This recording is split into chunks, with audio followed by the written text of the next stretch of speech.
Guerra dos Sentidos.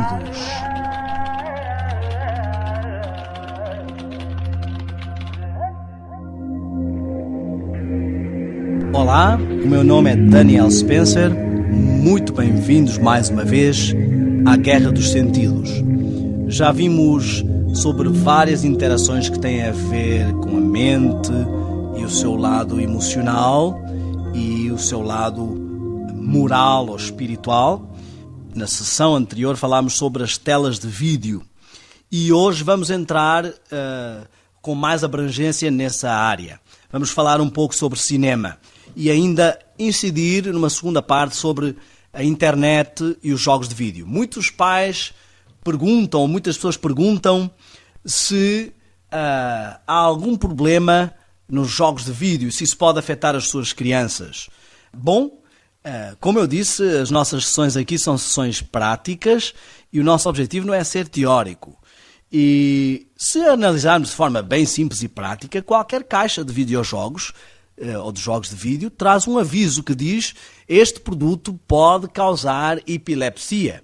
Se notar algum comportamento estranho na criança, pare imediatamente de jogar e leve-a a um médico.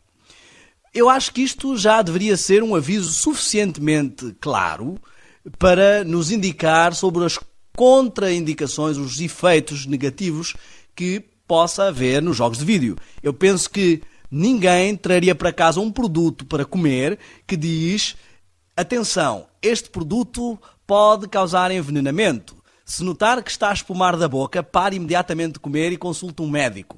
Então, às vezes nós não aplicamos o mesmo critério às coisas porque estão socialmente aceites ou parecem coisas normais.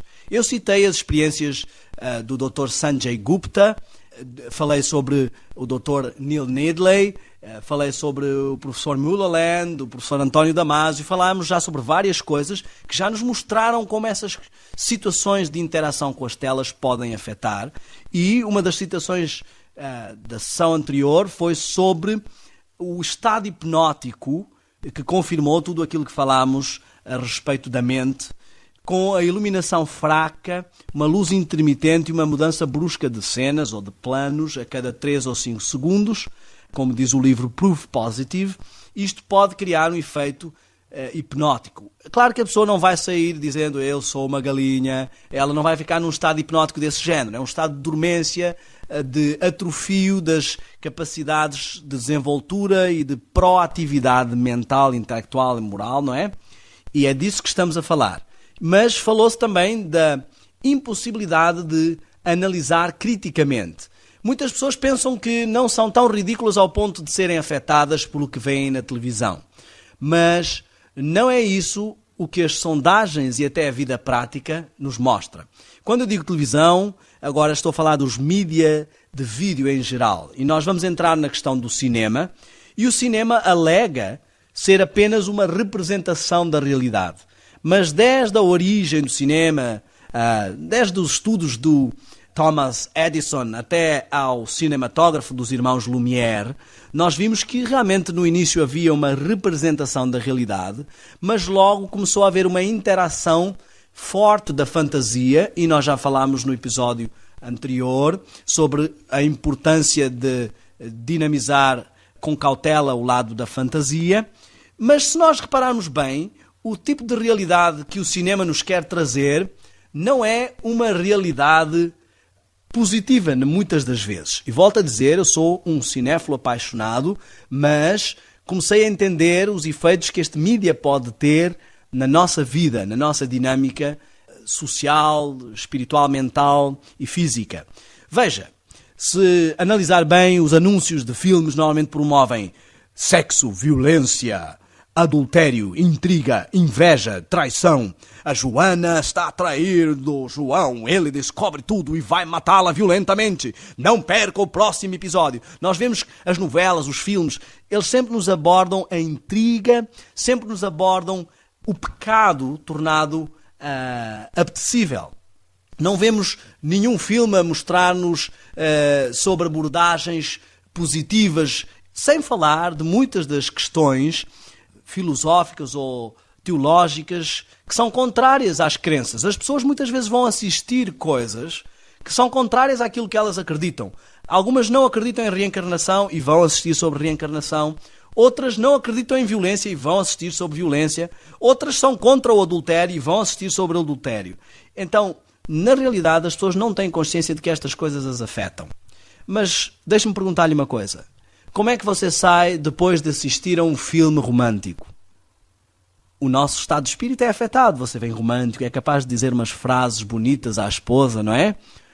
Como é que você sai depois de assistir a um filme de ação, que agora arranjaram um nome bonito para violência, é ação, não é? A pessoa já sai, se assiste um filme de karaté, já sai...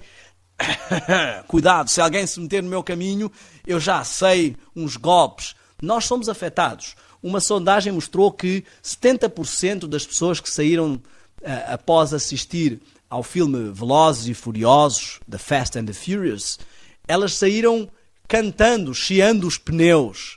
Então, será que foram afetadas? Os carros começaram a ter nitrogás, a serem rebaixados, a nossa forma de interagir com o mundo.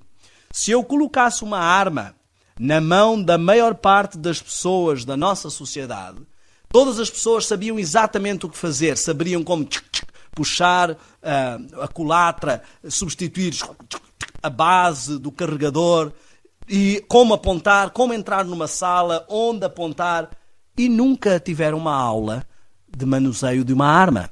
Mas elas foram bem ensinadas na televisão, nos filmes, nas novelas. Elas aprenderam bem a lição. E nós depois nos perguntamos e preocupamos-nos como a sociedade está tão violenta. Porquê é que de repente um jovem entra numa sala e mata os seus colegas? Porquê é que as pessoas no trânsito vivem problemas intensos? Mas não nos apercebemos de que aquilo que elas consomem visualmente, aquilo que fica registado na sua mente, afeta o seu comportamento. Muitos casais discutem exatamente da mesma forma como viram nos filmes. Sem se aperceber, tem o tipo de reação, o tipo de drama, porque isso fica registado. A nossa mente foi criada para tal e ela registra este tipo de informação. Então, o que nós queremos nesta sessão e na próxima é que entendamos como isso nos afeta. Há que haver critérios na seleção de um filme. E critérios que às vezes temos na escolha de um livro, nós não aplicamos à escolha de um filme. Por exemplo, quando vamos buscar um livro, nós queremos saber quem são os criadores, quem é o autor, qual é o assunto e o título, mas muitas das vezes alugamos um filme ou vamos vê-lo apenas porque o ator é bonito e é charmoso, ou porque a história tem um fundozinho moral. E às vezes, por causa de um fundo moral, vamos assistir 90 minutos de violência, 90 minutos de adultério, 90 minutos de sexo livre, 90 minutos de todo o tipo de conteúdo, só por causa de uma liçãozinha moral no fim. Temos que analisar os criadores e artistas, ponto 1. Ponto 2, o assunto e título do filme. Ponto 3, o seu argumento, os seus slogans, a sua imagem.